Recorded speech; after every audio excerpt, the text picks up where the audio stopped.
Hi, everyone. Today we are talking about Wheesht, Creative Making in Uncertain Times by Kate Davies. I'm here with Linda from Color Storms Yarn, and we're talking about chapter 1. The title of the chapter is Mend. So Linda, what did you think about the chapter? Yes, it'll be good to finish this chapter up. I've really enjoyed it, but I think with Rebecca's visit last week and the mending we're going to show today, we're going to have a nice conclusion to this chapter. The artist that she highlights, Celia Pym, she originally was a nurse, and she says that she takes her nursing and kind of applies it to knitting and mending. And she said she also takes her mending and applies it to nursing. And I like that idea that the concepts in our art world apply to, the other aspects of our life. My whole life felt that was an important concept, is to take creativity and apply it to all aspects of life. And I love how this experiment, wasn't that amazing? She takes her mending to the hospital and the class. You want to talk about that? Yeah, so Cynthia was talking about going to the cadaver lab where students practice dissection and learning about anatomy and physiology in the medical setting. And for me, all that I kept thinking of was another book that I read about cadavers, a whole book by Mary Roach called Stiff, The Curious Life of Human Cadavers. And I love that book. It's a little bit macabre, so, read it with trigger warnings. But, that the human form is mendable, and it's durable and tangible, and that we can mend it literally when you suture, you're mending skin. So this concept of like animated living form and mending. Yeah, and her mending, she sets up this mending lab in the same room as the students who are learning dissection of cadavers, because apparently it's a little bit traumatic for the students learning to cut open the cadavers. And so the mending that she has there in the corner is supposed to be an aid to their recovery from that bit of trauma. Yeah, for me, like, that is not an everyday environment where I'm seeing the human form in its layers, and I choose not to go.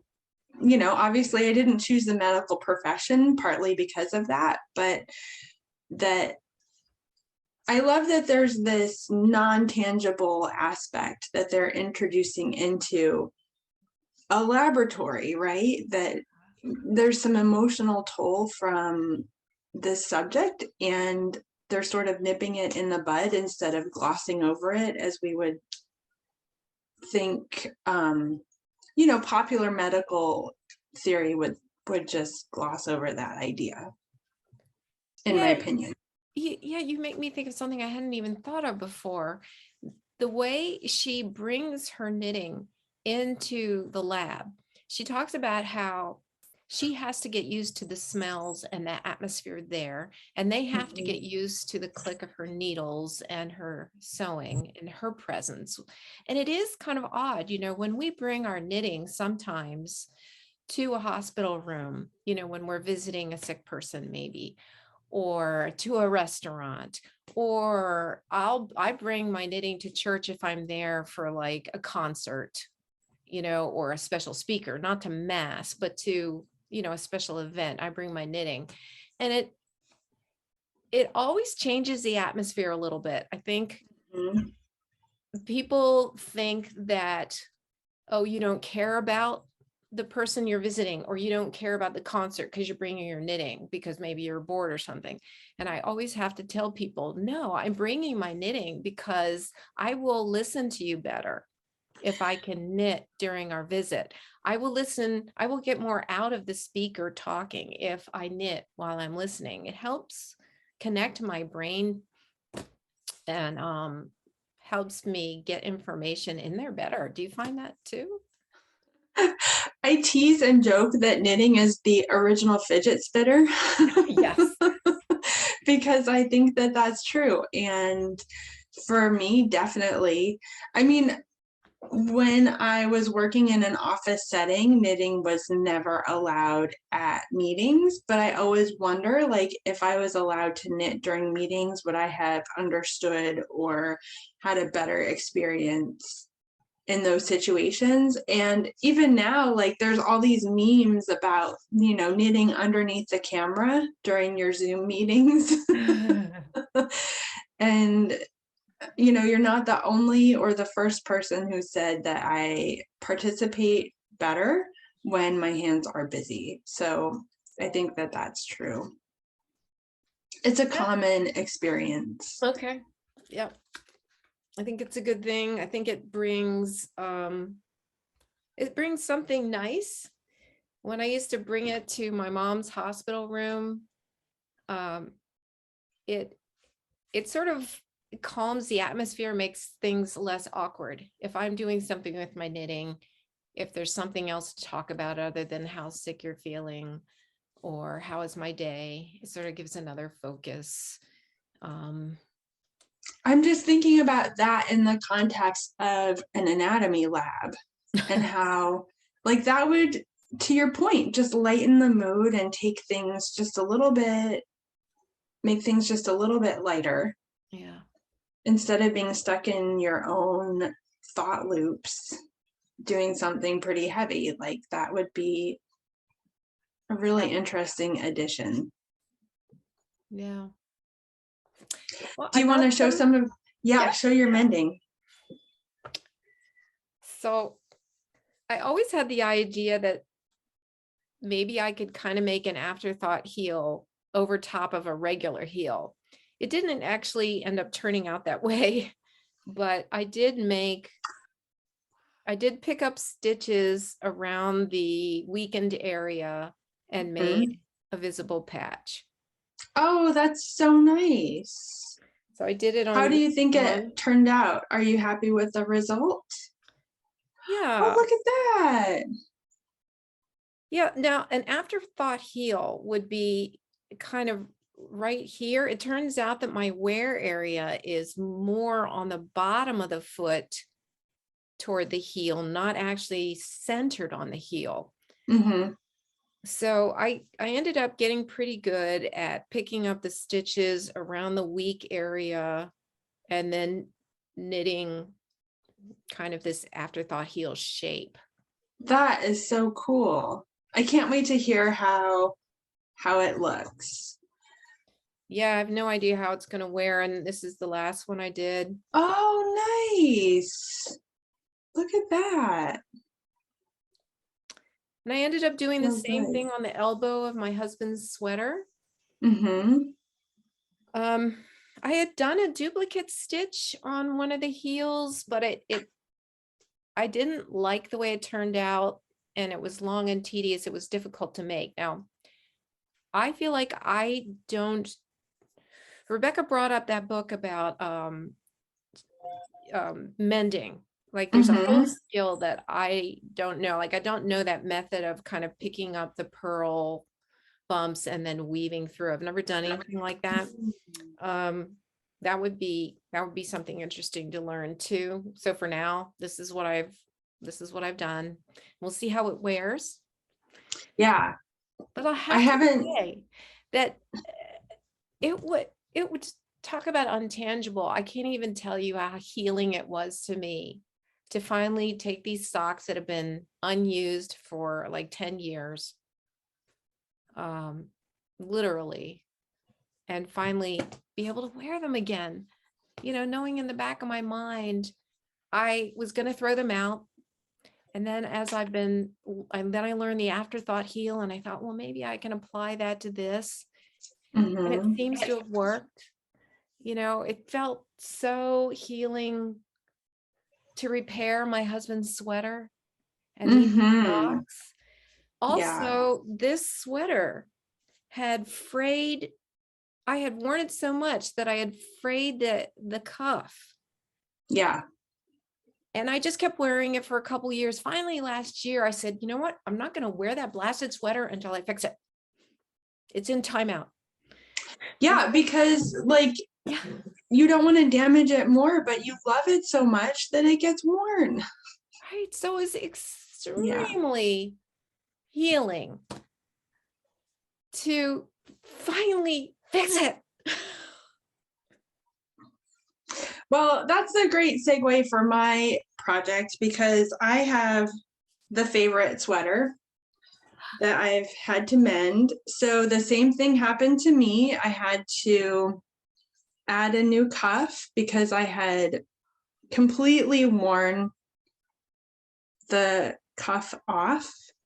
And even it's looking a little frail, but it's not, the plies have not come apart yet. So we're gonna leave it in place. And then I had elbow patches. I had literal holes on the elbow that I ended up patching with a duplicate stitch. That was So great.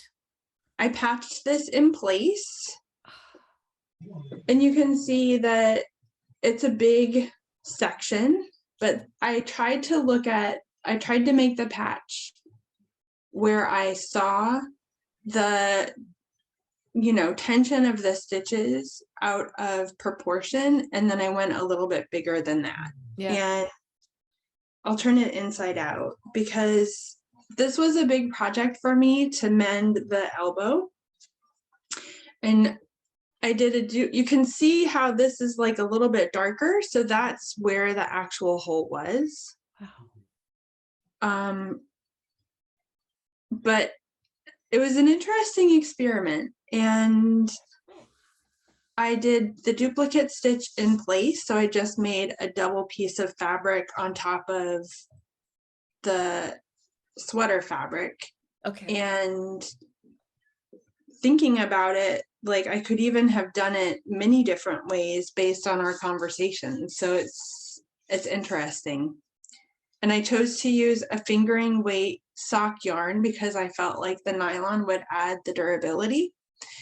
And I deliberately decided to use something that would stick out from Visible. the Yeah. main color. So for the cuff, I didn't have any extra sweater yarn left. So I tried to find the same color family and the same color value. And I just looked in my stash to see what I had and used the closest. So this is less obvious to me. So in this case, my sleeve was too long, so I was able to just rip it back. But was Which may yours? have been why it was fraying. Yeah. I don't know. But yours was not long enough to just rip it back. Mine was frayed to the ply. Wow. Like my cuff was virtually coming apart. Yeah. Okay. Yeah.